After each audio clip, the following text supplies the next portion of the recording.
أما بعد فأعوذ بالله من الشيطان الرجيم. بسم الله الرحمن الرحيم.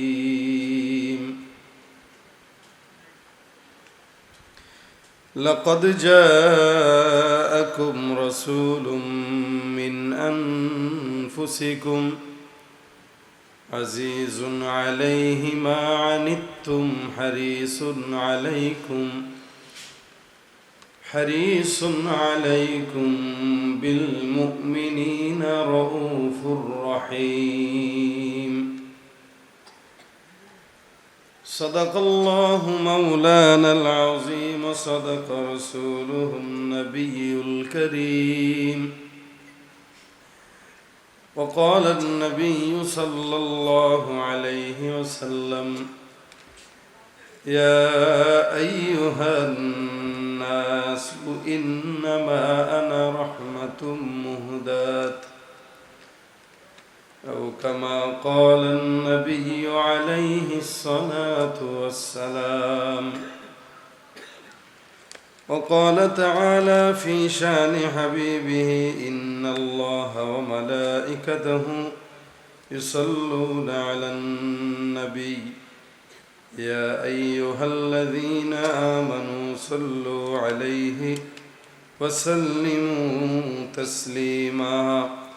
সকলে মহব্বতে জবান করে দুরূদ শরীফ পড়ি। আল্লাহুম্মা সাল্লি আলা মুহাম্মাদিন ওয়া আলা আলি মুহাম্মাদ كما صليت على إبراهيم وعلى آل إبراهيم إنك حميد مجيد.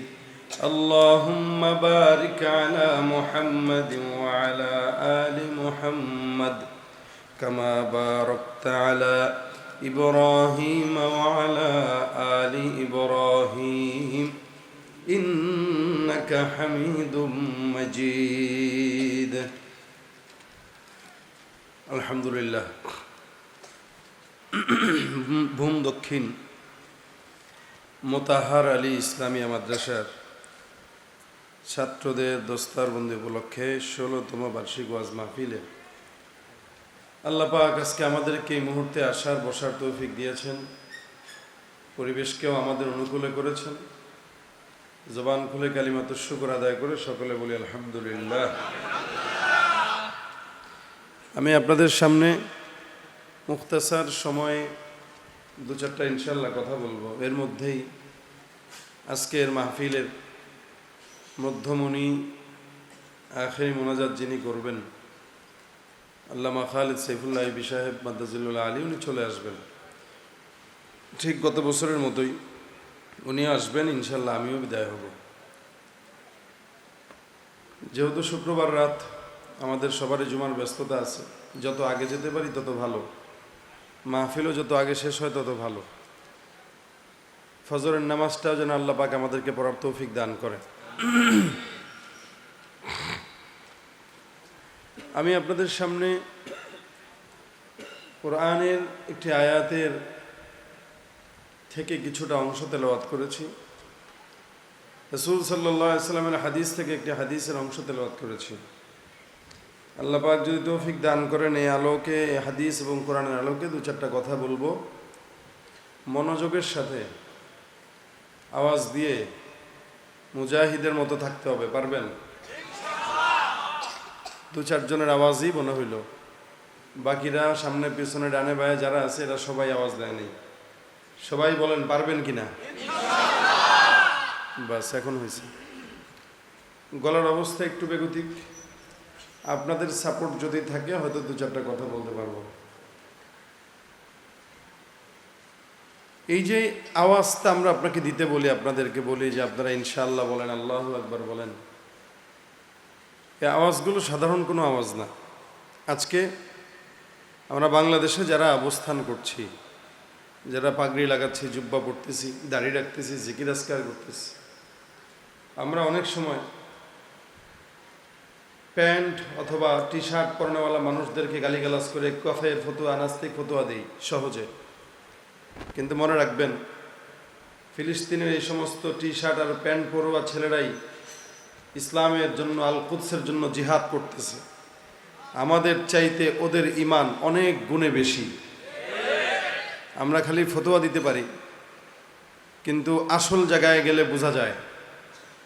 যদি যে সমস্ত মানুষদের সামনে আমরা দ্বীনের বয়ান করি, আলোচনা করি, মাহফিল করি, আমাদের বয়ানে যদি তাসির হইতো, অথবা বয়ান যদি এই সমস্ত মানুষরা দিল দিয়ে শুনতো, আজকে জেলখানায় শুধুমাত্র 2-4 জন ওলামা একরাম নয়, সাথে সাথে আপনাদের মতো কিছু পাবলিকরাও যাইতো। কিন্তু আমরা দেখি আপনারা ঠিকঠাক যা বলার বলেন, আর জেলে যায় হুজুরেরা। এই জন্য আমাদের বাংলাদেশের সর্বোচ্চ জেল, এর উপরে বেশি কিছু নাই। কিন্তু ফিলিস্তিনের মুসলমানদের অবস্থা চিন্তা করেন। ঘুমাচ্ছে, আমি তো চিন্তা করতেছি গত 1 সপ্তাহ ধরে কি এরা ঘুমাইতে পারতেছি কিনা, খাচ্ছে কোথায়, ঘুমাচ্ছে কোথায়, এই বিল্ডিং থেকে ওই বিল্ডিংয়ে ওটা শেষ করে দিচ্ছে। আর এরা ইসরায়েল এই লাল কুকুরের বাহিনীগুলা প্রায় 70 থেকে 75 বছর ধরে ফিলিস্তিনের উপরে এরা দখলদারি করে বসে আছে। এটার কোনো দোষ নাই। আর ফিলিস্তিন যদি প্রতিবাদ করে তখন তাদেরকে ট্যাগ লাগায় দেয় যে ফিলিস্তিনিরা সন্ত্রাস। যেমন চোর যখন রাত্রে চুরি করে বাসার দিকে যায়, যদি ধরা খাওয়ার সম্ভাবনা থাকে তখন সেও নিজেও চোর চোর বলে চিৎকার দেয়। ঠিক তেমনইভাবে এই লাল কুত্তার দলগুলা নিজেরা সন্ত্রাস, এদেরটা ঢাকার জন্য ফিলিস্তিনের গায়ে সন্ত্রাসের তকমা লাগায়। এরা সন্ত্রাস। আজকে ফিলিস্তিনের এই যুদ্ধে আমরা হয়তো থাকতে পারবো না, কিন্তু দোয়ায় তো শামিল হতে পারবো। আল্লাহ এদেরকে বিজয় দান করুক, ইসলামের বিজয় দান করুক, লাল কুকুরের বাহিনীদেরকে পরাজিত করুক। আল্লাহ রাসূল এই কারণেই ঘোষণা করেছিলেন, আখরিজুল ইয়াহুদ ওয়ান নাসারা মিন জাজিরাতিল আরব, গোটা আরব ভূখণ্ড থেকে এই লাল কুকুরের বাহিনীদেরকে বের করে দাও। এটা রাসূলের আদেশ ছিল, বের করে দাও। এরা মারাত্মক জাতি। হিটলার সুযোগ পাইলে সবগুলোরে মারতো, খালি পায় নাই দেখা। যেদিন মারছে যেগুলোরে ভালোই করছে, নয়তো এই বিশ্বকে অশান্তি করার জন্য এরা যথেষ্ট, আর কিচ্ছু লাগে না। এরা নবী মুসাকেও জ্বালাইছে, পর্যায়ক্রমে ইয়াকুবকেও জ্বালিয়েছে, সমস্ত জাতিদেরকেই, বনি ইসরায়েল জাতি জ্বালাইছে। আল্লাহরও কম জ্বালায় নাই। আল্লাহ পাক তো মান্না সালোয়া খাওয়াইতো, এদের ওইটা মজা লাগে নাই। এরা চায় পেঁয়াজ খাইতে, রসুন খাইতে, আদা খাইতে। আল্লাহ কয় যা দিলাম। এই জাতি হইল এরা। সুতরাং আমরা এই সমস্ত মজলুম ফিলিস্তিনদের জন্য দোয়া করি, আর এই লাল কুকুরের বাহিনীদের জন্য সর্বপ্রথম দোয়া করি আল্লাহ পাক এদেরকে হেদায়েত দান করুক। দ্বিতীয়ত যদি না হয় সারা বিশ্বের মানচিত্র থেকে এদেরকে মুছে দিয়ে দেয় আল্লাহ পাক, এদের জন্য কোনো নাম নিশানা না থাকে। রাসূল সাল্লাল্লাহু আলাইহি সাল্লাম এই জন্য সমস্ত সাহাবা একরামদেরকে উদ্দেশ্য করে এই কথা বলেছেন, তোমরা এদেরকে বের করো।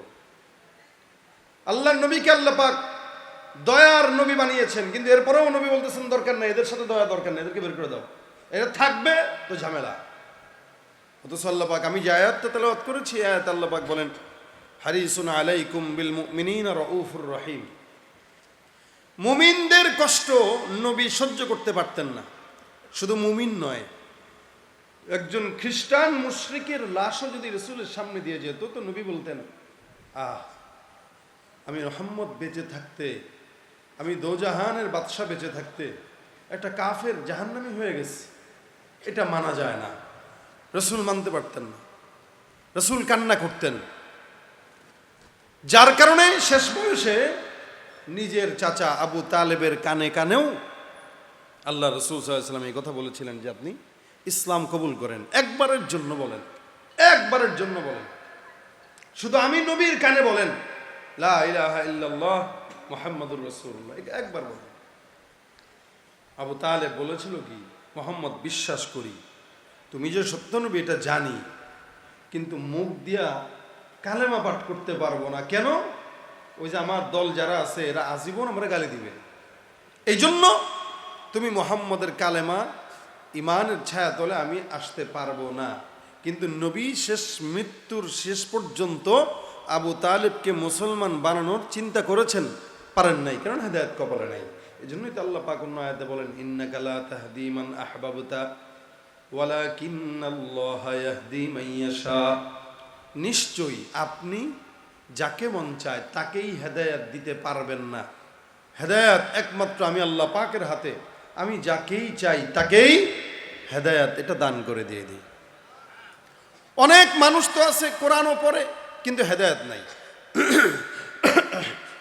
অনেক মানুষ আছে রাসূলের হাদিস মোতালা করে কিন্তু হেদায়েত নাই। যেমন আমি আপনাদেরকে বলি, এই ইহুদির দলেরা, খ্রিস্টান নাসারার দলেরা আপনার চেয়ে আমার চাইতে মুসলমানের কিতাব আর রাসূলের সুন্নাত বেশি পড়ে, বেশি জানে। আমার চেয়ে আপনার চেয়ে বেশি জানে। এরা পড়ে অনেক, এদের পড়ার সীমা অনেক, কিন্তু এদের পড়া এদেরকে জান্নাতে নিতে পারে না। এরা অনেক জানে। আপনি একটা নাস্তিকের সঙ্গে বসেন, কথায় পারবেন না। আপনিও বসে না পেরে বলবেন ভাই বিনা দলিলে আল্লাহ এটা মানেন, কিন্তু এটা নাস্তিক এদেশের যত শিক্ষা রাখে, মানে জ্ঞান যতটুকু রাখে, আমরাও এতটা জ্ঞান রাখি না। শয়তানের যেমন জ্ঞান ছিল কিন্তু এরপরেও শয়তান, ঠিক এই নাস্তিকগুলা জ্ঞান আছে কিন্তু শয়তান। কেন? ও কোরআন পড়লেও ও হেদায়েতের রাস্তায় আসতে পারে না, কারণ এই কোরআন তার জন্য হেদায়েত নাই, কোরআন তার জন্য গোমরাহের কারণ। এই জন্য হযরত ওমর বলতেন, ইন্নাল্লাহা ইয়ারফাউ বিহাদাল কুরআনি আকওয়াম ওয়া ইয়াদউ বিহি কওমান আখরিন। দুনিয়াতে কোরআন এমন একটা জিনিস যেটা অসংখ্য জাতিকে হেদায়েত দেখায়, আবার অসংখ্য জাতিকে গোমরা বানায়। এই নাস্তিক আর ইসরায়েল, এই খ্রিস্টান, এই ইহুদিরা ওই গোমরাহের দলের সাক্ষীর প্রমাণ, ঠিক কিনা বলেন? এরা ওই গোমরাহের দলের। কারণ ওমর বলছেন কোরআন কাউকে হেদায়েত দেখায়, কাউকে জাহান্নামের রাস্তা দেখায়, আর হেদায়েত দেখানোর মালিক একমাত্র আল্লাহ। হ্যাঁ, রাসূল কতটুকু পারেন আমরা ছাত্র জামানায় পড়েছিলাম। হেদায়েত দুই ভাবে হয়, একটা হলো ইসাল ইলাল মাতলুব, আরেকটা হলো ইরাআতুত তারিক।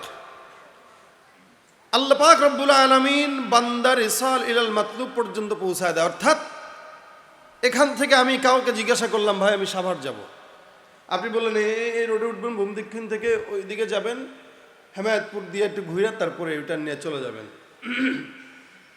এরা হলো ইরাআতুত তারিক, পথ দেখায় দেওয়া। নবীর কাজ হলো এটা, পথ দেখায় দেওয়া। আর ইসাল ইলাল মাতলুব হচ্ছে, আমি আপনাকে জিজ্ঞাসা করলাম ভাই সাভার যেতে চাই, আপনি বললেন ভাই গাড়ির সিট খালি আছে, উঠেন নিয়ে যাই। তা আপনি গাড়িতে করে সুন্দর করে সাভার স্ট্যান্ডে নামায় দিলেন, ভাই এই যে এই জায়গায় নিয়ে আসলাম। নিরাপদ কোনটা, আগেরটা না পরেরটা? পরেরটা। একদম সাথে করে নিয়ে গেছে। আল্লাহর নবী সাল্লাল্লাহু আলাইহি সাল্লাম হচ্ছে রাস্তা দেখানেওয়ালা, পথ বাতলে দেনেওয়ালা, আর এই পথটাকে জান্নাত পর্যন্ত পৌঁছায় দেনেওয়ালা একমাত্র কে? আল্লাহ। এটা হলো ইসাল ইলাল মাতলুব, একদম মঞ্জিলে মাকসাদ পর্যন্ত পৌঁছায় দেওয়ার নাম এটা, যেটার ক্ষমতা একমাত্র আল্লাহ পাকের। সুতরাং নবী করিম সাল্লাল্লাহু আলাইহি ওয়াসাল্লাম চাইলেই কাউকে হেদায়েত দিতে পারেন না। যদি পারতেন আবু তালেবকে আগে দিতেন, যদি পারতেন আবু তালেবকে আগে দিতেন, কারণ আবু তালেব রাসূলকে অনেক সহযোগিতা করছে। দিলের ভিতরে মায়া। আল্লাহ পাক বলেন, লাকাদ জাআকুম রাসূলুম মিন আনফুসিকুম, তোমাদের মধ্য থেকেই আমি একজন নবীকে প্রেরণ করলাম, তোমাদের মধ্য থেকে। কেন? যদি কোনো নূরের ফেরেশতা হতো, মানুষের দয়া বুঝতো না। মানুষের দয়া বোঝার জন্য, মায়া বোঝার জন্য, কষ্ট বোঝার জন্য মানুষ দরকার। এই কারণে আল্লাহ মানুষের মধ্য থেকে একজন নবীকে বানিয়েছেন, কিন্তু আলাদা। যেমন আমাদের দেশের প্রধানমন্ত্রী, উনি মানুষ, আমরাও মানুষ, একটু আলাদা। উনি একটা রাষ্ট্রপতি, প্রধানমন্ত্রী, আমরা সাধারণ জনগণ। উনি কোথাও গেলে লাল গালিচা বিছানো হয়, আমরা কোথাও গেলে মানুষ তাকায়ও না। এটা হলো পার্থক্য, কারণ উনি প্রধানমন্ত্রী। ঠিক তেমনই ভাবে আল্লাহ পাক আমাদের মতো করে মুহাম্মদুর রাসূলুল্লাহকে প্রেরণ করেছেন, কিন্তু পার্থক্য আছে। আমেনা বলেন, পার্থক্য কি জানো?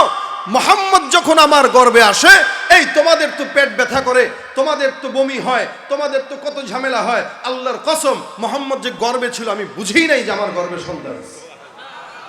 পার্থক্য এটা। এটা হচ্ছে রাসূল মানুষ, আমিও মানুষ, পার্থক্য এটা।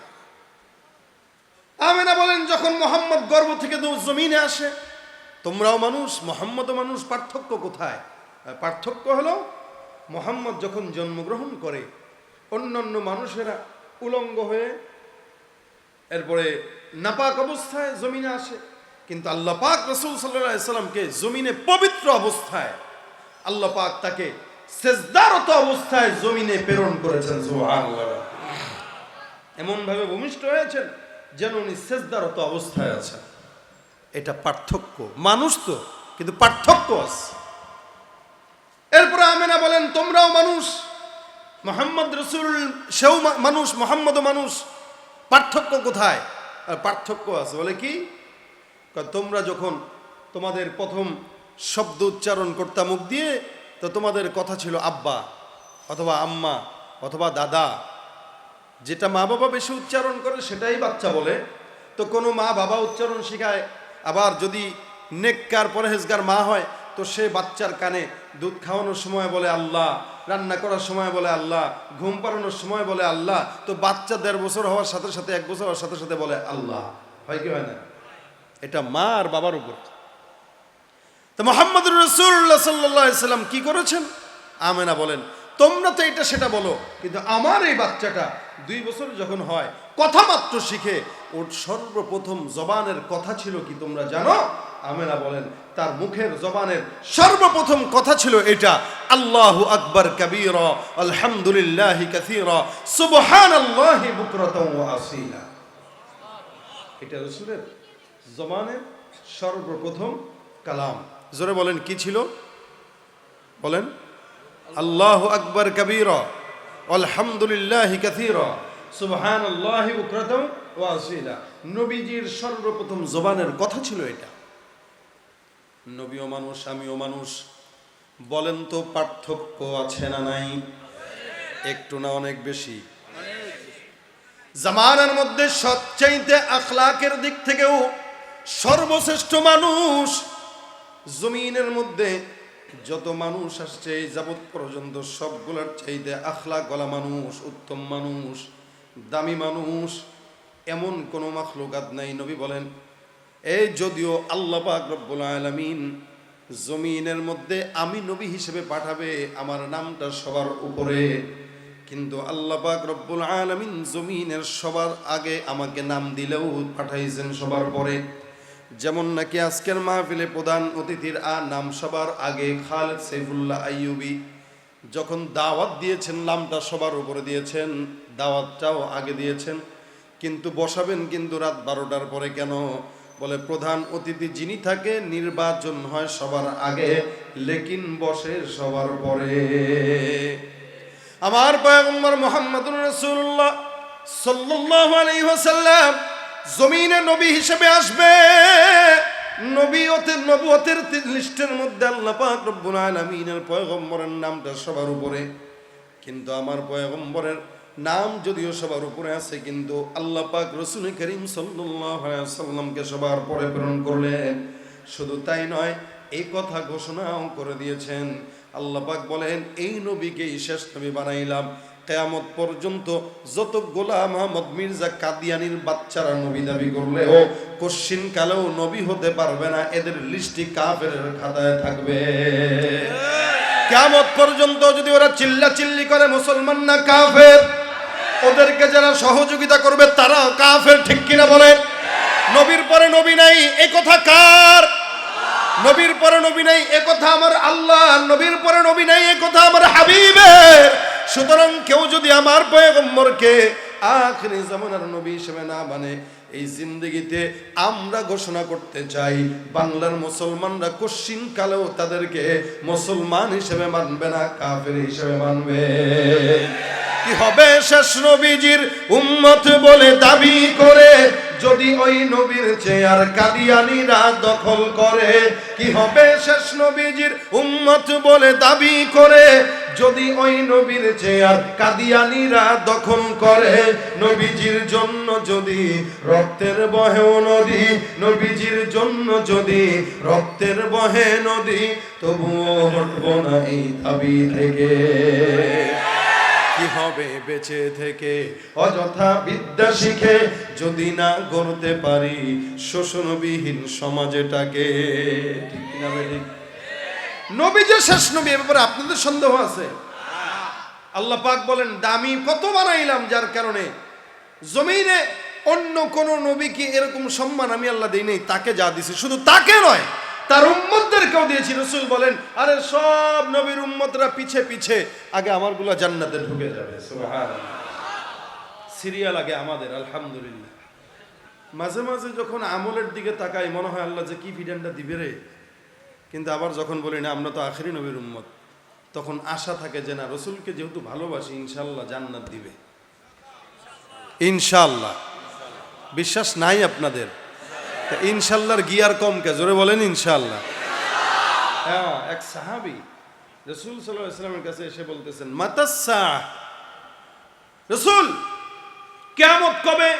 তা নবী বলেন, মা আদাত্তা, প্রস্তুতি কি গ্রহণ করলা? নবী করিম সাল্লাল্লাহু আলাইহি ওয়াসাল্লাম বলেন, প্রস্তুতি কি কিয়ামত সম্পর্কে জিজ্ঞাসা করো, প্রস্তুতি ছাড়া জিজ্ঞাসা করা যাবে না।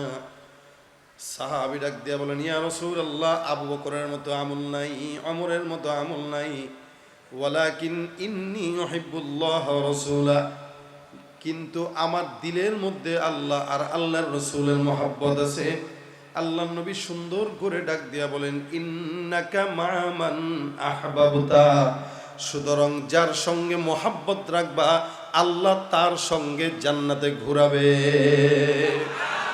তা আমাদের মানে দিলের মধ্যে এতটুকুন একটা আশা আছে, আলহামদুলিল্লাহ আলহামদুলিল্লাহ, এতটুকু বিশ্বাস আল্লাহ দিছে, ইয়াকিন দিছে, এতটুকু জোর আল্লাহ পাক এই কলবে দিছে যে আল্লাহ রসুলকে অনেক ভালোবাসি। এটা এদেশের একজন স্কুলের ছাত্রও ভালোবাসে, এদেশের একজন কলেজের ছাত্রও ভালোবাসে, একজন দাড়িহীন ছেলেটাও ভালোবাসে। একটা দাড়ি ছাঁচা ছেলের সামনেও যদি আমার হাবিবের নামে কেউ একটা কথা বলে, আমার তো বিশ্বাস ওই দাড়ি ছাঁচা ছেলেটাও ওরে ওই জায়গাতে থাপড়াইতে থাপড়াইতে দাঁত ফেলে দিবে। এটা তার মহব্বতের আলামত, এটা তার মহব্বতের আলামত। কিন্তু সে দাড়ি রাখে না। আজকে ফিলিস্তিনের মুসলমানদের দেখেন দাড়ি নাই, সব জিহাদ করতেছে। আরে দাড়ি তো এটা রাসূল সাল্লাল্লাহু আলাইহি ওয়াসাল্লামের একটা শান, ঠিক আছে, কিন্তু এরা যে আল কুদসের জন্য জিহাদ করতেছে, আপনারা কি বলতে পারবেন এই জিহাদের পরে যদি মারা যায় এরা কি জাহান্নামী হবে? কি হবে? জান্নাত, শহীদ। কারণ এরা আল কুদসের জন্য জিহাদ করতেছে। এখন আপনি এই জায়গায় কি বলবেন? রাসূলের মহব্বতে জিহাদ করতেছে। সুতরাং এটা তো সূরাতটা তো রাসূলের আলামত। কেন কখনো কখনো বলতে পারবো, আল্লাহ আপনার হাবিবের সূরত নিয়ে আসছি, অন্তত এই উসিলায় জান্নাত দেন। তো কবরে দেখা যাবে রসুলের সঙ্গে মিল থাকার কারণে আল্লাহ রসুলের সঙ্গে জান্নাত দিয়ে দেবে।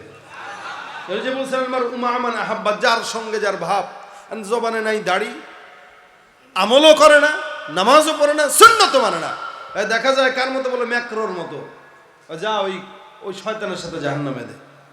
কার মতো? জো বাইডেনের মতো, নেতানিয়াহুর মতো, ওর সাথে যার মিলে তার সঙ্গে ওরা জাহান্নামে দে যা। আর যদি দাড়িটারি কম অথবা নাই কিন্তু চেষ্টা করেন সুন্নতের উপরে চলার, হয়তো কোনো কারণবশত রাখতে পারতেছেন না, নিয়ত আছে এক সময় রাখার, আমলের জন্য সব কিছু ঠিক আছে, হয়তো আল্লাহর হাবিবের কাছে সুপারিশ পাইতেও পারেন, ঠিক না? কিন্তু কিছুই নাই, আপনি সুপারিশটা কি নিয়ে করবেন বলেন? আল্লাহ পাক রব্বুল আলামিন রাসূল করিম সাল্লাল্লাহু আলাইহি সাল্লামকে এত সম্মানিত বানাইলেন, যার কারণে বলে উম্মতটা আগে জান্নাতে যাবে, তোমার উম্মতরা আগে জান্নাতে যাবে। শুধু তাই নয়, আল্লাহ পাক মূসা পয়গম্বরকে ডাক দিয়া বলেন, মূসা জমিনে তুমি পয়গম্বর, মূসার সঙ্গে আমি আল্লাহ পাক নির্দিষ্ট সময়ে কথা বলি, কখনো কখনো তুমি মূসা, যার কারণে আল্লাহ পাক বলেন ওয়াকাল্লামাল্লাহু মূসা তাকলিমা। সমস্ত পয়গম্বরের মধ্য থেকে মূসার সঙ্গে আল্লাহ বেশি কথা বলতেন, যার কারণে মূসা পয়গম্বরের নামের সঙ্গে মূসা কালিমুল্লাহ লাগানো। কারণ আল্লাহর সঙ্গে কথা বলনেওয়ালা একজন পয়গম্বর মূসা। আল্লাহ পাক রব্বুল আলামিন বলেন, মূসা তোমার সঙ্গে আমি রব্বুল আলামিন এতবার কথা বলি, কিন্তু তুমি জানো এক জামানার একদল উম্মত আসবে, যেই উম্মতদের সঙ্গে আমি আল্লাহ নির্দিষ্ট সময় নয়, নবী নয়, নবীর উম্মতদের সঙ্গে আমি আল্লাহ বান্দা যখন চাবে আমি আল্লাহ তখন কথা বলতে বাধ্য। মূসা পয়গম্বর ডাক দিয়া বলে, আল্লাহ ওই সমস্ত উম্মতরা কারা? মালিক ডাক দিয়া বলতেছেন, তুমি কি জানো না আখিরি জামানার পয়গম্বর মুহাম্মদুর রাসূলুল্লাহ সাল্লাল্লাহু আলাইহি ওয়াসাল্লাম, এত দামি নবী আমি আল্লাহ পাক বানাইলাম, যেই নবীর উম্মতরা যখন নামাজের মধ্যে দাঁড়াবে আর যখন সুন্দর করে তেলাওয়াত করে পাঠ করবে আলহামদুলিল্লাহি রাব্বিল আলামিন, আমি আল্লাহ পাক রব্বুল আলামিন বান্দার সম্মান এত দান করলাম, যার কারণে রব্বে কারীম বলেন ওই বান্দা আলহামদুলিল্লাহ বলার সাথে সাথে আমি আল্লাহ জবান দিয়া হামিদানি রব্বি বলে বান্দার জবাব দিয়া দেই সুবহানাল্লাহ। বান্দা যখন নামাজের মধ্যে দাঁড়ায় আমি আল্লাহ বান্দার সঙ্গে কথা বলি, বান্দা যখন কোরআন তেলাওয়াত করে আমি আল্লাহ বান্দার সঙ্গে কথা বলি। এ মুসলমান, দুনিয়াতে সব নবীদের সঙ্গে আল্লাহ পাক রব্বুল আলামিন কম বেশি ওহীর মাধ্যমে আল্লাহ পাক রব্বুল আলামিন কথা বললেন, কিন্তু আখিরি জামানার পয়গম্বরের নবী তো নবীর উম্মতদের সঙ্গেও আল্লাহ পাক প্রতিনিয়ত কথা বলে। এই কারণে কোনো বান্দা যদি গভীর রাতে যখন সমস্ত বান্দারা ঘুমায় ওই সময় যদি কথা বলতে চায়, যায় নামাজের বিছানায় দাঁড়ায় নামাজের মধ্যে তেলাওয়াত শুরু করবে, আমার মাওলার সঙ্গে কথা বলা হয়ে যাবে। এটা হলো আখিরি জামানার পয়গম্বরের উম্মত হওয়ার কারণে আল্লাহ পাক রব্বুল আলামিন এত সম্মান দান করলেন। আল্লাহ পাক রব্বুল আলামিন বলেন তোমাদের নবীদেরকে আমি আল্লাহ মর্যাদা দিলাম, তোমাদেরকে আমি আল্লাহ পাক রব্বুল আলামিন মর্যাদা দান করলাম, যার কারণে কোরআনের মধ্যে কোন নবীকে আমি আল্লাহ পাক রব্বুল আলামিন নবী বলে সম্বোধন করি নাই, কিন্তু আখিরি জামানার পয়গম্বরকে আমি আল্লাহ পাক রব্বুল আলামিন কত সম্মান দিলাম। সব নবীদেরকে আমি আল্লাহ পাক নাম ধরে ধরে ডাকলাম, আখিরি জামানার পয়গম্বরের বেলায় অন্যভাবে ডাকলাম। সমস্ত নবীদেরকে বললাম ইয়া আদম উসকুন আনতা ওয়া যাওজুকাল জান্নাহ, কখনো বললাম ইয়া ইব্রাহিম কদ সাদ্দাক্তার রুইয়া, কখনো কখনো বললাম ইয়া মূসা লা তাখাফ, কখনো বললাম ওয়া যাকারিয়া ওয়া ইয়াহইয়া ওয়া ইলিয়াস। এক এক সময় এক এক নবীকে আমি আল্লাহ নাম ধরে ধরে ডাকলাম। আখিরি জামানার পয়গম্বরের বেলায় যখন চলে আসলো আল্লাহ পাক রব্বুল আলামিন ডাক দিয়া বলেন তখন আমি আল্লাহ একটু ঘোরায় দিলাম। কোরআনের ফাতিহা থেকে নিয়ে নাস পর্যন্ত একটা বান্দাও কোনোদিন দেখাইতে পারবে না, শুধু মুহাম্মাদুর লেখাছে। আল্লাহ পাক ডাক দিয়া বলেন ইয়া আইয়ুহান নবী, সব পয়গম্বরদেরকে আল্লাহ পাক রব্বুল আলামিন নাম ধরে ডাকে, আর আমার রাসূলকে আল্লাহ পাক নবী বলে সম্বোধন করেন। সুবহানাল্লাহ। সম্মান কি বেশি দিলেন না কম দিলেন? আর ওজনে বলেন কত বেশি। দেখেন অন্যদেরকে আল্লাহ পাক রব্বুল আলামিন নাম ধরেন, আখিরি জামানার নবীকে নাম ধরেন না। সম্মানিত মানুষদেরকে কেউ নাম ধরে ডাকে না, এটা সম্মানের খেলাফ।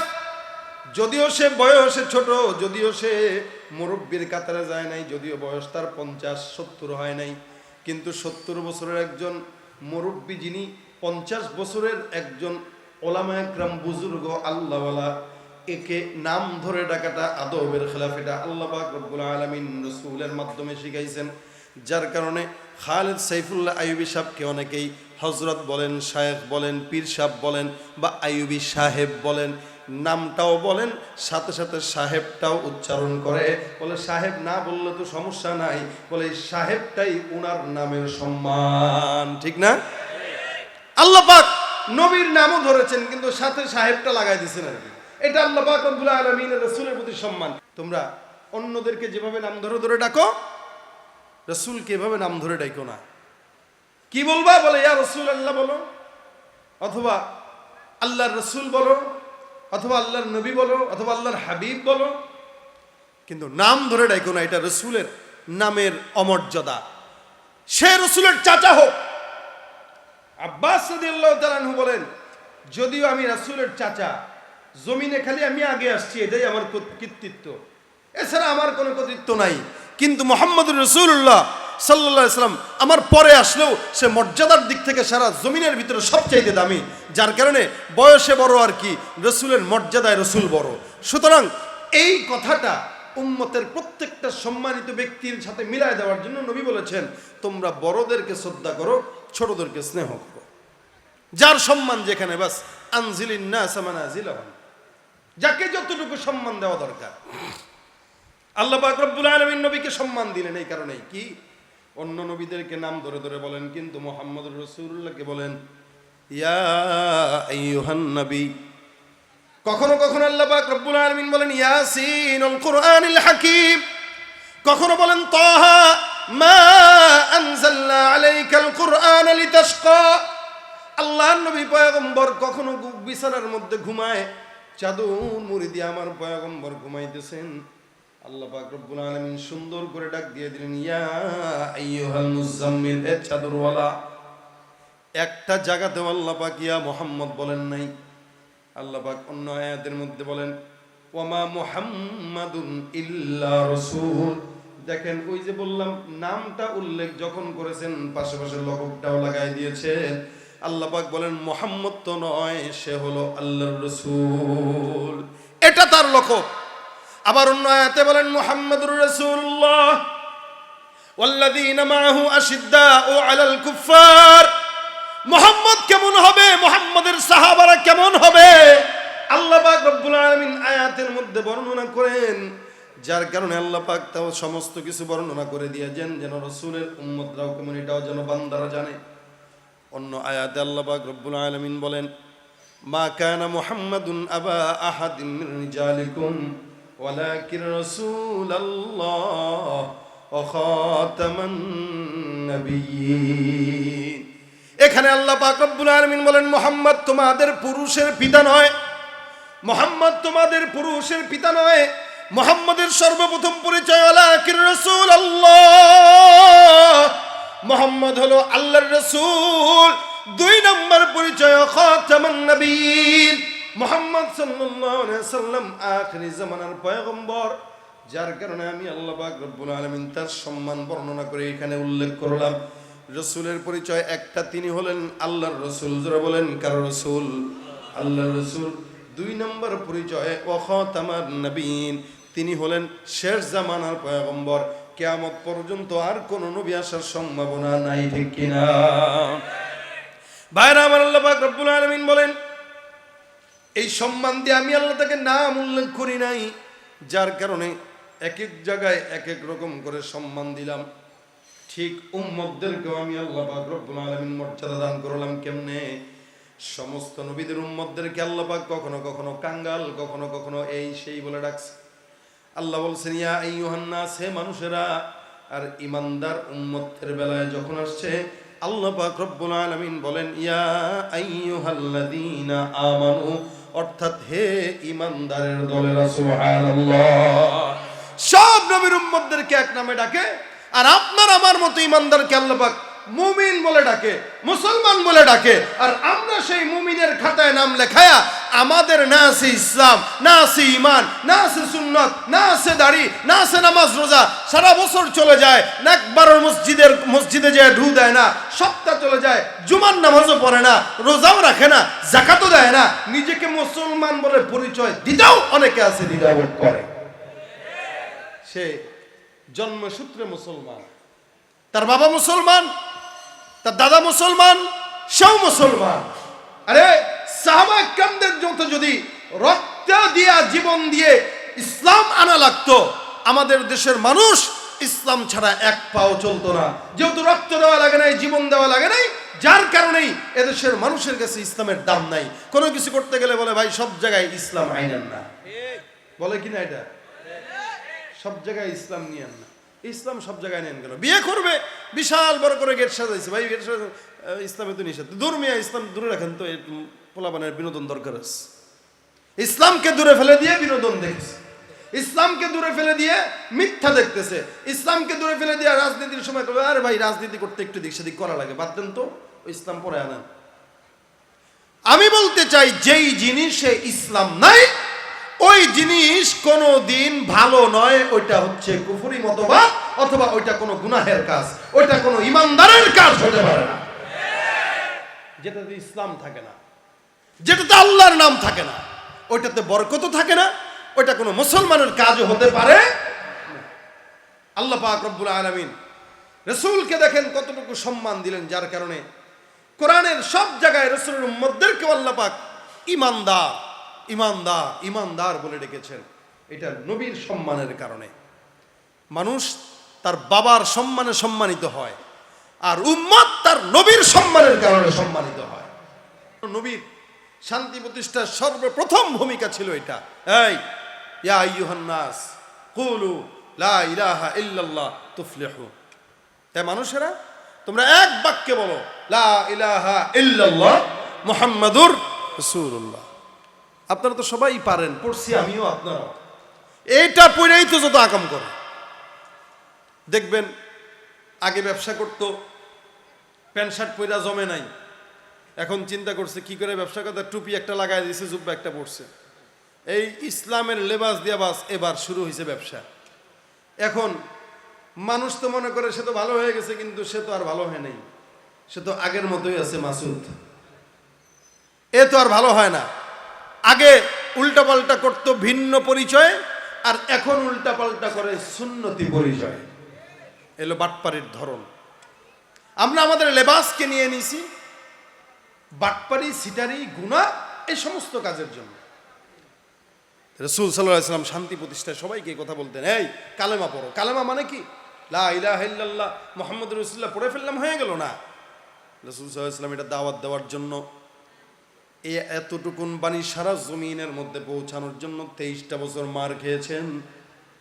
ওই জামানায় আমার পয়গম্বর মুহাম্মদুর রাসূলুল্লাহ সাল্লাল্লাহু আলাইহি ওয়াসাল্লাম 23 বছরের জিন্দেগিতে মক্কায় 10 বছর কেবল মার খাওয়ার উপরেই ছিলেন। নবী যখন সর্বপ্রথম এই দাওয়াত দেয়, মহিলাদের মধ্যে খাদিজাতুল কুবরা সর্বপ্রথম ইসলাম কবুল করে, মেয়েদের মধ্যে সর্বপ্রথম ফাতেমাতুজ জাহরা, যুবকদের মধ্যে সর্বপ্রথম আলী, আর সমবয়সীদের মধ্যে সর্বপ্রথম সিদ্দিক আকবর আবু বকর রাদিয়াল্লাহু আনহু।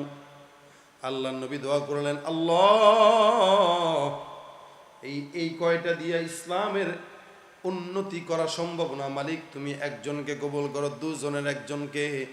নবী রাত্রিবেলা হাত উঠায় বলে, আল্লাহুম্মা আইজ্জাল ইসলাম বি আহাব্বাইনি হাদাইনির রাজুলাইন বিউমর ইবনুল খাত্তাব আও জাহল ইবনে হিশাম। আসমানের মালিকের কাছে আমার পয়গম্বর ডাক দেয়া বলে, আল্লাহ দুইজনের একজনকে ইসলামের জন্য কবুল করে নাও। রব্বুল আলামিনকে ডাক দেয়া বলে, আল্লাহ একদিকে ওমর, আরেকদিকে আবু বকর, একদিকে আবু জাহেল, দুইজনের একজন যদি ইসলাম কবুল করে, আমি বিশ্বাস করি এদের মাধ্যমে ইসলামের আলোটা গোটা বিশ্বের মধ্যে আল্লাহ পাক ছড়ায় দিয়ে দিবে। আল্লাহর নবী দোয়া করলেন, হযরত ওমরের জবান আল্লাহ পাক রব্বুল আলামিন খুলে দিলেন, হযরত ওমরের দিলের বন্ধ দুয়ারটা আল্লাহ পাক রব্বুল আলামিন খুলে দিলেন। ওমর সুন্দর করে কালেমা পড়ে মুসলমান হইয়া মক্কার অলি গলিতে যে ডাক দিয়া বলে, হে কাফেররা, আমাকে আল্লাহ পাক রব্বুল আলামিন কবুল করে ইসলামের ছায়াতলে আশ্রয় গ্রহণ করার মতো যোগ্যতা অর্জন করায় দিলেন। সুতরাং এখন থেকে আমি মুসলমান। তোমাদের মক্কাবাসীর কারো যদি আমার বিরুদ্ধে জিহাদ করতে মন চায়, কাউকে যদি কারো নিজেদের ঘরের বিবিদেরকে বিধবা বানাইতে মন চায়, কারো যদি নিজের সন্তানদেরকে এতিম বানাইতে মন চায়, আমি ওমরের বিরুদ্ধে আসো। একটা মানুষ যদি পারো আসো, আল্লাহর নবীর জন্য আমি ওমরের তরবারি নাঙ্গা হয়ে গেল। যে ব্যক্তি নবীর ইসলামের বিরুদ্ধে কথা বলবে, গর্দান এখন থেকে দুখণ্ডিত করার দায়িত্ব ওমরের। সুবহানাল্লাহ। হযরত ওমর ইচ্ছা মতো এবার থ্রেট দেওয়া শুরু করছেন। ওমর হয়ে গেলেন মুসলমান, তো খোলামেলা মোটামুটি কিছুটা ইসলামের বাণী পৌঁছানো শুরু হইল। আল্লাহ পাক আবার বলেন, কুল ইয়া আহলাল কিতাবি তাআলাউ ইলা কালিমাতিন সাওয়াইন বাইনানা ওয়া বাইনাকুম আল্লা না'বুদা ইল্লাল্লাহ ওয়া লা নুশরিকা বিহি শাইআ ওয়া লা ইয়াত্তাখিযা বা'দুনা বা'দান আরবাবাম মিন দুনিল্লাহ। আল্লাহ পাক পয়গম্বরকে ডাক দিয়া বলেন, সবাইকে বলেন এই কথার উপর ঐক্যমত হতে। ইহুদিরাও হবে, নাসরারাও হবে, বৌদ্ধরাও হবে, খ্রিস্টানরাও হবে, সব মুশরিকরা এক কথার উপরে অটল থাকবে। তাআলাও আসো ইলা কালিমাতিন সাওয়াইন বাইনানা ওয়া বাইনাকুম, একটা বিষয় আমরা তোমরা সবাই এক সমান হয়ে যাই। আল্লাহ না'বুদা ইল্লাল্লাহ, এক নাম্বার আল্লাহ ছাড়া কারো ইবাদত করা যাবে। রাসূল এই কথা সর্বপ্রথম দাওয়াত দিলেন শান্তি প্রতিষ্ঠায়। রাসূল সাল্লাল্লাহু আলাইহি ওয়াসাল্লাম সবচাইতে বড় ভূমিকা যেটা ছিল কি, কালেমার উপরে ঈমান আনতে মানুষকে দাওয়াত দেওয়া। এই কালেমাটা সহজ বিষয় নয়, এটা কঠিন বিষয়। খালি পাঠ করলেন আর মুসলমান হয়ে গেলেন, বিষয়টা এমন না। কালেমা পাঠ করা মানে সুদ খাওয়া যাবে না, কালেমা পাঠ করা মানে ঘুষ খাওয়া যাবে না, কালেমা পাঠ করা মানে মিথ্যা বলা যাবে না, কালেমা পাঠ করা মানে জিনা করা যাবে না, কালেমা পাঠ করা মানে দুর্নীতি করা যাবে না, কালেমা পাঠ করা মানে ইসলামের বাইরে এক চুল পরিমাণ আগানো যাবে না। কথা বলে না? কালেমা মানে কালেমা পড়ছেন আর যা মন চা আকাম করবেন, আবার পড়বেন, আবার আকাম করবেন, আবার পড়বেন, তাই না। কালেমা পড়ে ফেলছেন তো গণ্ডিতে ঢুকে গেছেন, বের হওয়ার কোনো সুযোগ নাই। এটা হলো কালেমার মর্ম। নবী করিম 1 নম্বরে বললেন আল্লাহ না'বুদু ইল্লাল্লাহ, 2 নম্বরে ওয়ালা নুশরিকা বিহি শাইআ, আল্লাহর ইবাদত করব আর কারো নয়। 2 নম্বরে আল্লাহর ইবাদত করব, পাশাপাশি অন্য কাউরে শরীক করা যাবে না। মক্কার কাফেররা আল্লাহর সঙ্গে অন্য কাউরে শরীক করত, আল্লাহকেও মানত আবার অন্যজনকেও মানত, লাত উজ্জাকে মানত। এইজন্য আল্লাহ পাক বলেন আফারাআইতুমুল লাতা ওয়াল উজ্জা ওয়া মানাতাস সালিসাতাল উখরা, এরা পূজা করত আল্লাহ পাক রব্বুল আলামিন। এই কারণে বলেন 1 নম্বরে আল্লাহর ইবাদত করবা, 2 নম্বরে আল্লাহ ছাড়া অন্য কাউকে শরীক করা যাবে না, 3 নম্বরে ওয়ালা ইয়াত্তাখিযা বা'দুনা বা'দান আরবাবাম মিন দুনিল্লাহ, আল্লাহ ছাড়া নেতা হিসাবে প্রতিপালক হিসাবে কাউকে মানা যাবে না। বর্তমানে আমাদের দেশের মানুষদের অবস্থা এমন, রাজনৈতিক নেতাকে যারে মানে এই নেতার পা ছুঁয়ে সালাম কেন পার চাটতেও দ্বিধা করে না, কিন্তু আল্লাহর বিরুদ্ধে যারা আগায়, ইসলামের বিরুদ্ধে যারা আগায়, এদের ব্যাপারে এই সমস্ত মানুষদের কিঞ্চিত পরিমাণে ভূমিকা নাই। আর নেতা ও যা বলবে হ্যাঁ স্যার স্যার ঠিক আছে ঠিক আছে ঠিক আছে, এত পা চাটা গোলামি করে এরা, পা চাটতে চাটতে কই চলে যায়। মনে রাখবেন আল্লাহ পাক এমন একজন বন্ধু, আপনি একজন নেতাকে ততক্ষণ পর্যন্ত মানবেন যতক্ষণ সে আপনার মালিকরে মানে। যদি দেখেন কোন নেতা ইসলামের বিরুদ্ধে যায়, রাসূলের সুন্নাহর বিরুদ্ধে যায়, আপনি লাঠি দিয়ে চলে এসে বলবেন এমন নেতা দরকার নাই যে নেতা ইসলাম পছন্দ করে না। আর যদি দেখেন নেতা ইসলাম পছন্দ করে বা সাপোর্ট করেন, কারণ জমিনে একজন নেতা বলেন, একজন ব্যবসায়ী বলেন, একজন মুনিব বলেন, যাই হোক না কেন, স্বার্থ যতক্ষণ আছে আপনাকে দেখবে, কিন্তু মালিক স্বার্থ ছাড়াই বান্দাকে মহব্বত করে বিদায় এত নাফরমানি করার পরেও 3 বেলা খাবার খাওয়ায়, নাহলে তো খাবার বন্ধ করে দিত। মাদ্রাসায় টাইম মতো না আসলে ছাত্র জামানায় দরখাস্ত দিয়া খানা মঞ্জুর করা লাগতো। তা আল্লাহ পাক তো চাইলে খানা বন্ধ করতে পারতো, পারতো কিনা, যে আমার নাফরমানি করস, নামাজ পড়লি না, 5 ওয়াক্তের জায়গায় 1 ওয়াক্ত ফজর পড়স নাই, তো সকালের খাবার বন্ধ। কি করতেন আপনি? কবেন সামনে তো খাবার আছে, খাই ফেলতাম। যদি আল্লাহ পাক জবান জিহ্বারে সোজা করে দিত, চাবাইতে পারবি না। কি করার ছিল? ছিল কিছু করার? আল্লাহ পাক তো করেন নাই। এত কিছুর পরেও আল্লাহ পাক রিজিক আমাদের উপরে দিয়ে রাখছেন। শুধু তাই না, 24টা ঘন্টা আমি প্রত্যেকটা সেকেন্ড শ্বাস নিচ্ছি, একটার পর একটা আমার জন্য প্রস্তুতি আছে। আমি ঘুমাচ্ছি, আল্লাহ পাক বলে দিচ্ছে এটা কিন্তু আবার উঠবে, সুতরাং রূহ তুমি সময় মতো চলে যাও। আল্লাহ পাক সব কিছু ঠিক রাখতেছেন। যদি স্বার্থের জন্য মালিক মহব্বত করতেন তো কবেই আমার মাটির নিচে ঢুকায় দিতেন। আল্লাহ এমন একজন রব, বান্দা মালিককে ডাকলেও খাওয়ায়, না ডাকলেও খাওয়ায়। আল্লাহ খালি দেখে তুই দুনিয়া তার খাইবি কয়দিন, 60 বছর খা, আখিরাতে কি হইব এটা আমি আল্লাহ দেখে নেব। এটা আল্লাহ পাকের মাকসাদ। এই জন্য ভাই আল্লাহ পাক বলেন 3টা বিষয়ের উপরে রাসূল আপনি দাওয়াত দেন। 1 নম্বর আল্লাহ ছাড়া কাউকে মানবো না, ইবাদত আল্লাহ ছাড়া কারো ইবাদত করব না। 2 নম্বর আল্লাহর সঙ্গে কাউকে শরীক করা যাবে না। 3 নম্বর আল্লাহ ছাড়া কাউকে রব প্রতিপালক হিসেবে মানা যাবে। এই কথার উপরে দিলেন, কেন দিলেন জানেন? এই যে শরীক করবানা করবানা শরীক করবানা, আমরা অনেক সময় জেনে শুনে না জেনেও শরীক করে ফেলি। মনে করেন খাবার খাইলাম, দুধ খাওয়ার পরে পেটটা একটু খারাপ হইল, আপনি বলুন বাইরে এমন দুধ খাওয়াইছি, দইটা এমন খাওয়াইছেন, এই দইটা আমার পেটটা নষ্ট করলো। এগুলো শিরিকের প্রকার, এগুলো শিরিকের প্রকার। শিরিক ফিস জাত, শিরিক ফিস সিফাত, হ্যাঁ এরকম কিছু প্রকার আছে। আপনি দুধ খাওয়ার পরে পেটটা খারাপ হয়েছে, এটা তো দুধ খারাপ করার কোনো যুক্তি আসে না। খারাপ করাইছেন আল্লাহ, তা আপনি দুধকে কিঞ্চিত ভাবে পেট খারাপের একটা মালিক বানায় দিয়েছেন, এটা শিরিক ফিস সিফাত হয়ে গেছে। যেই গুণটা আল্লাহ পাকের ছিল ওই গুণটা আপনি হালকার উপরে ঝাপসা দুধের মধ্যে দিয়ে দিলেন, তো এটাও একটা অজানা শিরিক। এই জন্য কখনো কখনো রাসূল বলেন জাদ্দিদু ঈমানাকুম, এই মাঝে মাঝে ঈমানকে নবায়ন করা লাগে, কারণ আমরা অনেক সময় না জেনেও ঈমান হারা হয়ে যাই। এই জন্য অনেক মুফাসসিরিন ইকরাম বলেন আযানের যখন শব্দ করা হয় আশহাদু আল্লা ইলাহা ইল্লাল্লাহ আশহাদু আন্না মুহাম্মাদুর রাসূলুল্লাহ, আযানের জবাব দিবা কেন? আযানের জবাব দেওয়ার কারণে মানুষের ঈমানের নবায়ন হয়। সুবহানাল্লাহ, আযানের জবাবে ঈমান নবায়ন হয়। আল্লাহ পাক বারবার জায়গায় জায়গায় বলেছেন খবরদার শরীক করবা না। কেন? ইন্নাশ শিরকা লাযুলমুন আযীম। নবী এই দাওয়াতটা আগে সবাইকে দেন, এই দাওয়াত।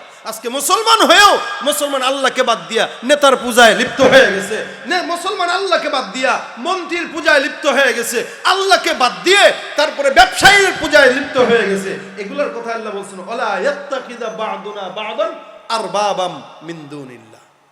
আল্লাহ ছাড়া কোনো প্রতিপালক বানানো যাবে না। কেন যাবে না?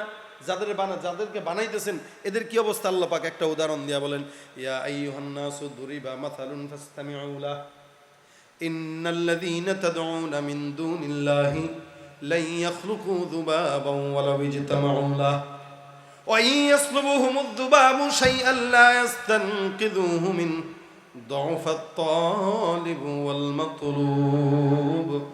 আল্লাহ পাক ডাক দিয়া বলেন, হে মানুষেরা, একটা উদাহরণ তোমাদের সামনে পেশ করা হলো, তোমরা মনোযোগের সঙ্গে শুনো। ইয়া আইয়ুহান নাস, হে মানুষেরা, দুরিবা মাসালুন ফাসতামিউ লা, তোমাদের সামনে উদাহরণ পেশ করা হয়, মনোযোগের সঙ্গে শুনো। আল্লাহ পাক ডাক দিয়া বলেন, ইন্নাল্লাযীনা তাদউনা মিন দুনিল্লাহি লা ইয়াখলুকু যুবাবান ওয়ালাউ ইজতামাউ লা। আল্লাহ বলেন, যে সমস্ত মানুষরা তোমরা যারা অন্যদের পূজা করো, আল্লাহ ছাড়া মূর্তির পূজা করো, সূর্যের পূজা করো অথবা অন্যের পূজা করো, তোমরা আল্লাহকে ব্যতি রেখে সমস্ত মূর্তিগুলোরে ডাক দাও আর এদেরকে বলো একটা মাছি বানানোর জন্য। আল্লাহ পাক বলেন, কশ্চিন কালেও আল্লাহ ছাড়া সব মূর্তিগুলো মিলে একটা মাছি বানানোর ক্ষমতা নাই, ঠিক কিনা?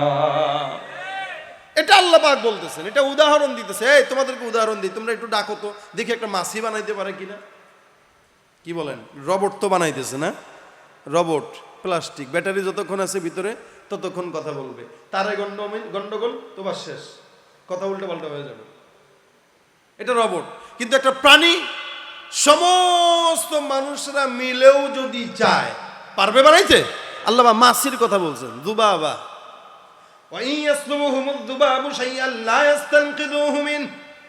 যতগুলো মূর্তির পূজা করো, সব মূর্তি থেকে যদি একটা মাছি কোনো খাবার ছিনায় নেয়, একটা খাবার ছিনায় নেওয়ার প্রতিরোধ করার মতো ক্ষমতা এই সমস্ত মূর্তিগুলোর নাই, ঠিক কিনা? জোরে কর।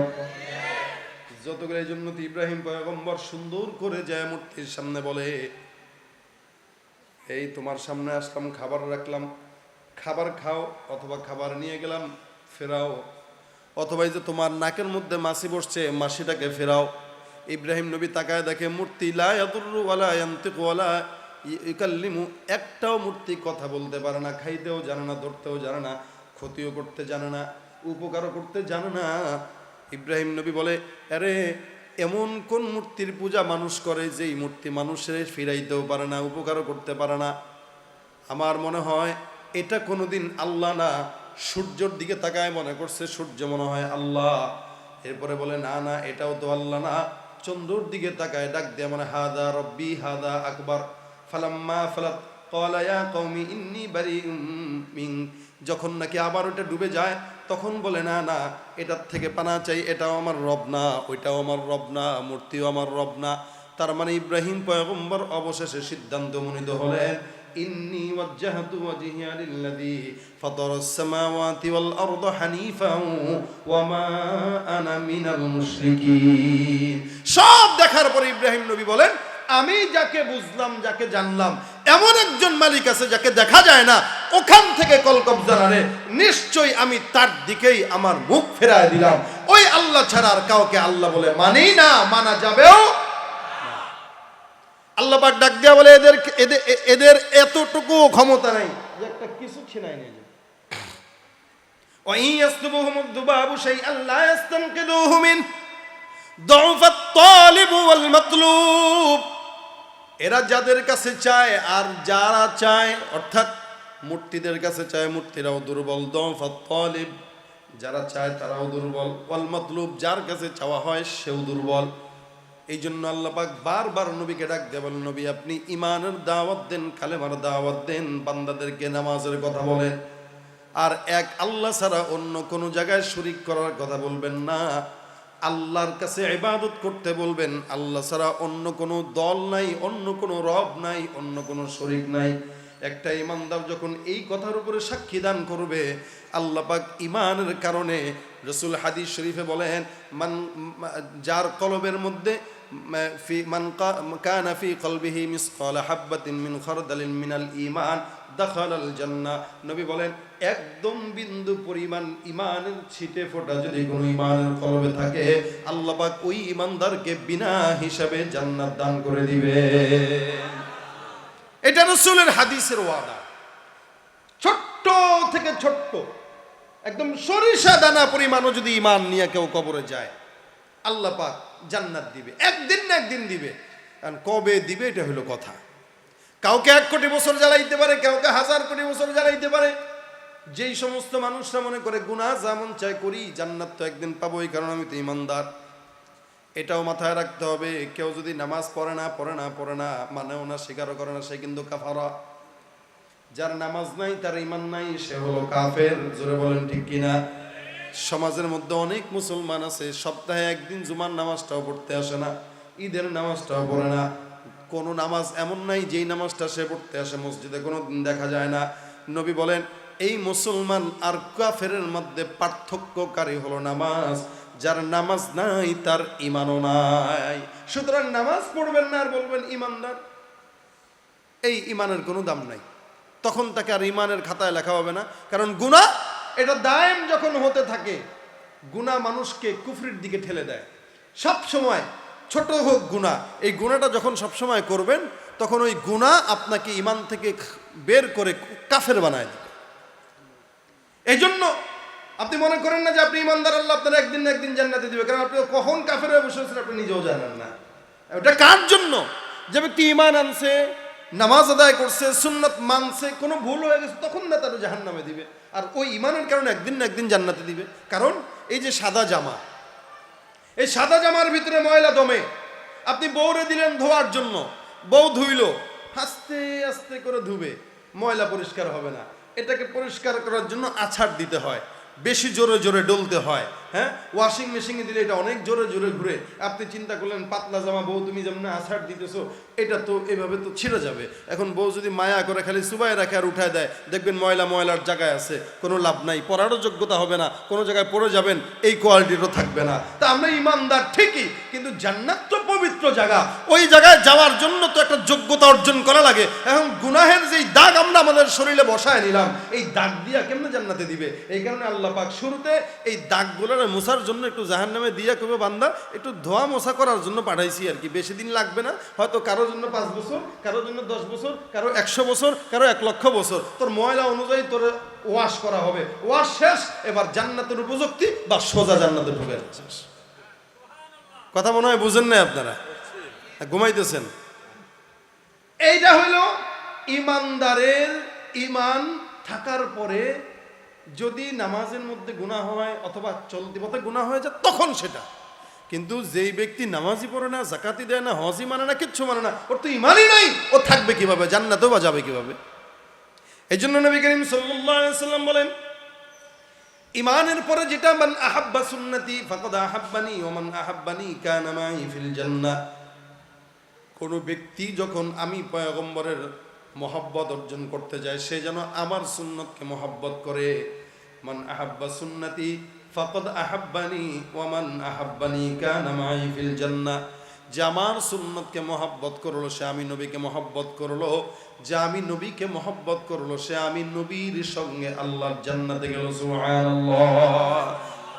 আল্লাহর জান্নাতে যাওয়ার জন্য শর্ত হইল নবীর মহব্বত। তার মানে বোঝা গেল নবীর মহব্বতের জন্য শর্ত হইল নবীর সুন্নত মানা। রাসূল সাল্লাল্লাহু আলাইহি ওয়াসাল্লামের অসংখ্য সুন্নত আল্লাহর হাবিব দিয়ে গেছে। নবী অন্য হাদিসে বলেন, মান তামাসসাকা বিসুন্নতি ইনদা ফাসাদি উম্মতি ফালাহু আজরু মিআত শাহীদ। কেউ যদি আখিরি জামানায় ফিতনার যুগে, ফাসাদের যুগে আমি নবীর সব সুন্নতের উপরে আমল করে, আল্লাহ পাক রব্বুল আলামিন ওই বান্দাটাকে আমি নবীকে সুন্নত মানার কারণে, আমি নবীর সমস্ত সুন্নতের উপর আমল করার কারণে 100 শহীদের সওয়াব আল্লাহ পাক তার আমলনামায় দান করে দিবে। 100 শহীদ রাসূলের সব সুন্নতের উপর আমল করলে। আমাদের দেশে কিছু কিছু সিন্নিখোর হুজুররা, যারা 10-15 জনের সামনে বসে বসে কেবল সারা বছর চ্যালেঞ্জের বুলি ছাড়ে, একটা ইস্যু নিয়েই, কি ঈদ মিলাদুন্নবী, এই ইস্যু নিয়ে, আর কোনো ইস্যু নাই। এরা অনেক সময় বলে, ভাই রসুলের একটা সুন্নত মানবেন তো 100 শহীদের সওয়াব। এখন ওই সুন্নত কি? মিষ্টি খা। এই মিষ্টি খাওয়ার সুন্নত সারা বছর মানে, সারা জিন্দগি মানে, পিঠায় হাত দিয়ে আলাদা করে দিব আল্লাহ পাক। রসুল বলেন এনে অর্থ মায়না জুমা বিসুন্নতি, সব সুন্নাত।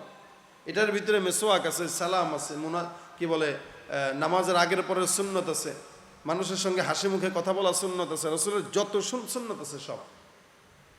রসুল সাল্লাল্লাহু আলাইহি ওয়াসাল্লাম বলেন, এরকম ভাবে কোনো বান্দা যদি আমার সমস্ত সুন্নতের উপর আমল করে, আল্লাহ পাক রব্বুল আলামিন 100 শহীদের সওয়াব দান করবেন। শহীদ কাকে বলা হয়? আমাদের দেশে তো রাজনৈতিক কন্দলে মৃত্যুবরণ করলেও বলা হয় শহীদ। রাজনৈতিক মিছিলে গেছে, বিএনপির মিছিল, আওয়ামী লীগের মিছিল বা অন্যান্য মিছিলে গেছে, বাস পিটার খাইছে, পুলিশের মাইন খাইছে, মরে গেছে, অথবা যে কোনো হাঙ্গামায় মরে গেছে, তো এখন কয় এই শহীদ। এত সোজা শহীদ? উল্টাপাল্টা কাম করে শহীদ হইবেন, মরবেন আর শহীদ কইবেন? তো শহীদ কাকে বলা হয়? শহীদ হলো যেই ব্যক্তি আল্লাহর দ্বীনের জন্য, রসুলের সুন্নতের জন্য ইমানের হালতে যুদ্ধ করে, যেমন ফিলিস্তিনের মুসলমানেরা ইমানের হালতে যুদ্ধ করে শাহাদাত বরণ করবে ইসলামের কল্যাণের জন্য, দ্বীন প্রচারের জন্য, ওই ব্যক্তি শহীদ। আল্লাহ পাক ওই ব্যক্তির ব্যাপারে বলেন, বাল আহইয়া ওয়ালাকিন লা তাশউরুন, এরা সবাই জীবিত কিন্তু তোমরা বুঝো না। এরা জীবিত, তোমরা বুঝো না। আর এই শহীদদেরকে আল্লাহ পাক রব্বুল আলামিন তারার কবরের ভিতরেও তাদেরকে রিজিক প্রাপ্ত করেন, মানে আল্লাহ পাক তাদেরকে রিজিক দেন, রিজিক দেন। সুবহানাল্লাহ। শহীদদেরকে আল্লাহ পাক কবরে রিজিক দান করেন। তো সুতরাং এখানে আমরা যারা বসছি, রাসূল সাল্লাল্লাহু আলাইহি সাল্লামের সব সুন্নাতের উপরে যদি কেউ আমল করে, নবী বলতেছেন, তাহলে সে জান্নাতি। আর এক একটা সুন্নত জিন্দার জন্য আমার নবীর কখনো কখনো দাঁত মোবারক শহীদ হয়েছে, কখনো কখনো মাথা মোবারক শহীদ হয়েছে। নবী করিম সাল্লাল্লাহু আলাইহি সাল্লাম মক্কা থেকে তায়েফ পর্যন্ত গেছেন, তায়েফ থেকে আবার ঘুরে এসেছেন। এরকম করে করে আল্লাহর হাবিব সাল্লাল্লাহু আলাইহি সাল্লাম কষ্ট করে সুন্নতগুলো করেছেন।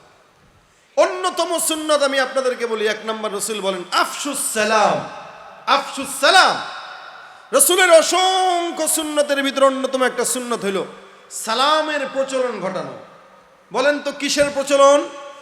সালামের। রসুল বলেন, চিনো বা না চিনো, জানো না জানো, বড় হও ছোট হও, সালামের প্রচলন ঘটাও, এটা সুন্নাত। যে আগে সালাম দিল সে অহংকার মুক্ত, যে সালাম দিল সে সওয়াব বেশি পাইল। তো সালামের প্রচলনটা সমাজে যদি গড়ে, সালামের প্রচলন যদি সমাজে থাকে, আশা করা যায় এই সমাজের ভিতরে সালামের যে মূল অর্থ শান্তি, এই শান্তিটাই আলহামদুলিল্লাহ প্রচার হয়ে যাবে। আল্লাহ পাক আমাদেরকে সালামের প্রচলন ঘটানোর তৌফিক দান করুক, বলেন আমিন। জবান খুলে তাকবীর দেন, লিল্লাহে তাকবীর। আরো জোরে লিল্লাহ। হযরত চলে আসছে, আলোচনা হবে। এখন বেজে গেছে 12:30। এরপরে হুজুর আলোচনা করবে। আমরা সারা রাত থাকবো, ফজর পর্যন্ত। আজকে বৃহস্পতিবার রাত না, আমরা থাকবো, সমস্যা কি? ঠিক আছে। নারে তাকবীর, দ্বীন ইসলাম জিন্দাবাদ, আল কোরআনের আলো, আল কোরআনের আলো, নারে তাকবীর। এই দাঁড়ানো ভাইরা বসেন, ওই যে বাহিরের দাঁড়ানো ভাইরা বসেন, সব দাঁড়ানো ভাইরা বসেন। আমরা যেটা শুনছিলাম, সালামের প্রচলন ঘটাইতে পারবো ইনশাল্লাহ। ধনী গরিব বড়লোক সবাই আফসুস সালাম। বাস রসুলের একটা সুন্নত অন্তত একটা একটা করে মানা শুরু করলেও এক একটা মাহফিল থেকে আমরা শিখে যাব অনেক কিছু।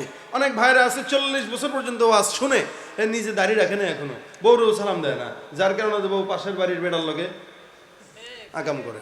কি বলেন, ঠিক না? এখন ঘরে ঘরে শান্তির জন্য বিবিকে সালাম দিবেন, বাবা এবং সন্তানের সাথে সম্পর্কের জন্য সালামের প্রচলন ঘটাবেন। এটা অনেক বড় একটা জিনিস, শত্রুকেও বন্ধু বানায় দেয়।